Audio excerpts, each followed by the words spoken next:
There's a book you probably remember from when you were a kid, filled with these really simple stories about two best friends. But what if I told you that hidden inside its pages is a pretty profound guide to navigating adult life? Let's explore the hidden wisdom of Frog and Toad. Yeah, we're talking about Days with Frog and Toad by Arnold Lobel. Now, on the surface, it's just a charming book for kids who are just learning to read. But if you look a little closer, you'll find it's this quiet masterclass in handling some of life's most common, nagging struggles. And all the magic really comes from our two heroes here. On one side, you've got Frog. He's calm, thoughtful, always the steady one. And then on the other side, there's his best friend Toad. He's prone to worry, he gets flustered pretty easily, but he's so loyal and honestly just so relatable. Their whole dynamic is the engine for every single lesson. So that kind of brings us to our big question, right? What can the adventures of these two amphibians teach us about getting through our own lives? Well, let's dive into a few of their stories and see what we can find out. Okay, first up, a story that is going to feel very familiar to anyone who's ever said, I'll just do it later. We're calling this one the Tomorrow Trap. So the story starts with Toad waking up to a super messy house, and he's just completely overwhelmed. So he does what, let's be honest, many of us have done. He pulls the covers right back over his head and decides he'll deal with it tomorrow. And for a second, it feels like the perfect escape. But, that feeling of relief, it doesn't last long. Pretty soon, Toad is just sitting on the edge of his bed, feeling absolutely miserable. And when Frog comes by and asks what's wrong, Toad reveals what's really bothering him. And it's not what you'd think. And here it is, the key insight. Toad isn't sad because his house is a mess. No, he's sad because the thought of cleaning it tomorrow is ruining his day today. The anxiety that he created by procrastinating has become a way bigger burden than the actual chore itself.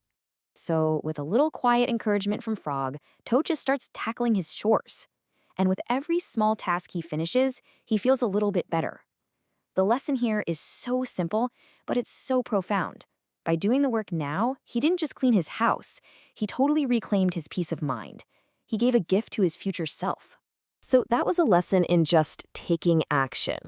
Our next story kind of builds on that. It focuses on what happens when you do act, but things just don't go your way. This is a lesson in persistence and how to handle those nagging voices of doubt, both from other people and from inside your own head. In the story called The Kite, we see these two opposing forces at play. On one side, you've got Frog, who is just the voice of unwavering support. And on the other, you have this group of robins, who pretty much represent that chorus of criticism and negativity we all face when we try something new. So Toad tries to fly his brand new kite, but it just immediately flops to the ground. It's that classic frustrating moment of initial failure. And right on cue, the critics show up. The robins in the bush immediately start chirping, telling him he should just give up. It's that voice that just loves to say, "I told you so." After it fails again, Toad starts to believe them. He internalizes all that criticism. He runs back to Frog, totally defeated, and he's just echoing the robin's words, declaring that the kite is a joke. He is ready to quit. But Frog, he refuses to let him give up. Instead, he offers these simple, actionable steps. He says, we have to make a third try. He tells Toad to wave the kite and then to jump up and down. And when even that doesn't work, he adds one more command. Shout, "Up, kite, up." He's literally building momentum, one action at a time. And it works. Toad combines every single piece of advice, running, waving, jumping, and shouting, and the kite finally catches the wind. It soars high up into the air, way above those critical robins. It's a perfect metaphor for how persistence, especially when it's fueled by a friend's support, can totally silence any doubt. So we've seen lessons on taking action and being persistent. But the book's most profound wisdom might actually be about the nature of friendship itself. So one day, Toad goes to visit Frog and finds this note on his door. And Toad just panics. Why would Frog want to be alone when he has Toad for a friend? He immediately assumes Frog must be sad, and he rushes off to cheer him up with some sandwiches and tea. But Frog isn't sad at all. He just wanted some quiet time to think. And this brings us to one of the book's most mature ideas, the concept of being alone together. It's this beautiful idea that describes a friendship so secure that you can share space in comfortable silence, with zero pressure to perform or entertain. And here's the final image from that story. It's just Frog and Toad sitting. They've eaten their now soggy sandwiches, and they're just enjoying each other's company in a comfortable silence. It's a remarkably grown-up depiction of companionship, don't you think? So, why does a simple children's book from 1972 still feel so incredibly relevant? Let's try to tie all these threads together.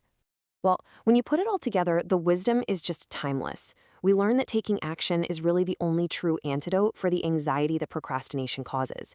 We see how consistent effort, especially when it's backed by a friend's encouragement, can totally silence our critics.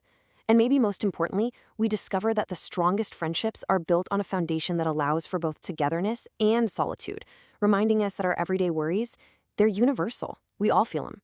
This quote actually appears after Frog and Toad scare themselves silly telling ghost stories. They're frightened, but they are together, and that shared vulnerability creates a good, warm feeling. This, right here, this is the essence of the entire series, finding comfort and safety and understanding when you're facing life's challenges, whether they're big or small. And that really leaves us with a final thought. Frog and Toad reminds us that wisdom isn't always found in some dense, complicated textbook, but sometimes it's hiding in the simplest of tales. It really makes you wonder, what other simple stories from our past hold lessons that we really need to hear today?